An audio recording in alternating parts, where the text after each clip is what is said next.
देखिए, हमारा मानना ये है कि रेडिकलाइजेशन जहाँ कहीं भी होता है, जिस किसी समाज में होता है, वो उस मुल्क, उस कंट्री, उस देश के लिए, रूल ऑफ लॉ के लिए ख़तरा है। हम प्रधानमंत्री से ये जानना चाहेंगे कि कानपुर में एक 10 साल की लड़की अपने बाप को बचा रही थी, एक मॉब जमा होकर मार रहा था उसको। वो क्या रेडिकलाइज नहीं हुआ मॉब? वो एक आदमी चूड़ियाँ बेचता है तो उसको चूड़ियाँ बेचने की इजाज़त नहीं है, क्योंकि उसका नाम मुसलमान है, क्योंकि वो एक मुसलमानों में ओबीसी मंसूरी बरादरी से उसका ताल्लुक़ है, उसका ताल्लुक़ चौरी चौरा के बुज़ुर्गों से। और फिर तीसरा ये है कि जो जितने मॉब लिंचिंग के वाक़यात हो रहे हैं, वो जो लोग नारे लगा रहे हैं जंतर मंतर पर, वो भी तो रेडिकलाइज हो चुके हैं। तो हम प्रधानमंत्री को कह रहे हैं कि यकीनन रेडिकलाइजेशन किसी भी देश के लिए, रूल ऑफ लॉ के लिए थ्रेट है। और प्रधानमंत्री को ये रेडिकलाइजेशन की जो मिसालें मैं पेश किया हूँ, उस पर भी प्रधानमंत्री को उस पर कंडेम करना चाहिए, उसकी मजम्मत करना चाहिए। और प्रधानमंत्री को ये भी बोलना चाहिए कि एक स्टेट का मुख्यमंत्री अब्बा जान कहता है, वो क्या प्रधानमंत्री उससे मुत्तफिक हैं, उनकी उस भाषा से? और क्या ये जो अपने आप को सेकुलर कहते हैं वो चचा जान बोलता है, तो क्या वो भी उससे मुत्तफिक हैं?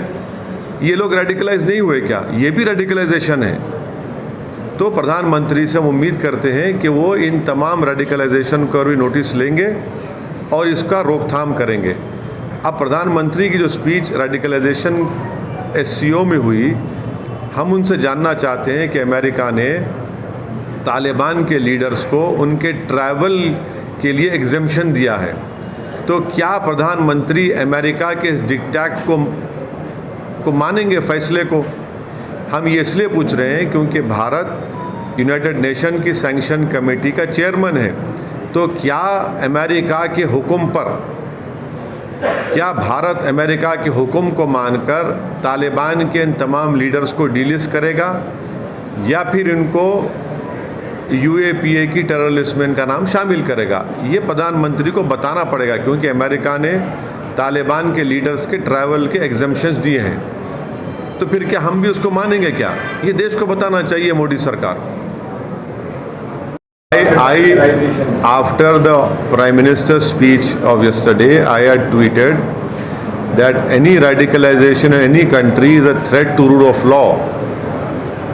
I hope that the Prime Minister also takes notice of these people who mob lynch people in the name of cow or in the name of religion.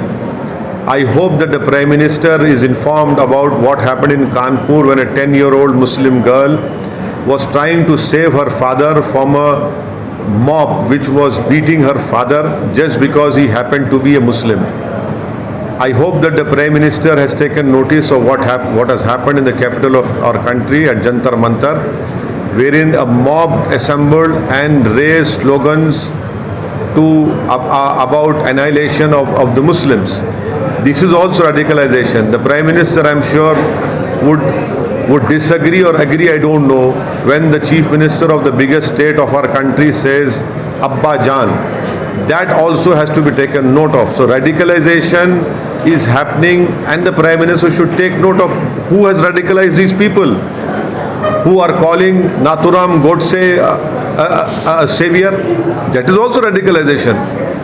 And also I want to know from the government of India, headed by our Prime Minister Shri Narendra Modi, that now the United States of America has given exemption to Taliban leaders for their travel. It has given further exemption. Will Narendra Modi's government follow the diktat of the US government in allowing exemption that has been given to Taliban? Because the Prime Minister has rightly said that the Taliban is radicalizing. Now, as the chairman of the UN Sanction Committee, will India delist Taliban, or will continue with that listing of them as terrorists? And if that is the case, then the government should ask that Taliban should be put in the terrorist list under Unlawful Activities Prevention Act. I hope that the Prime Minister will respond to it and the government will respond to these two things.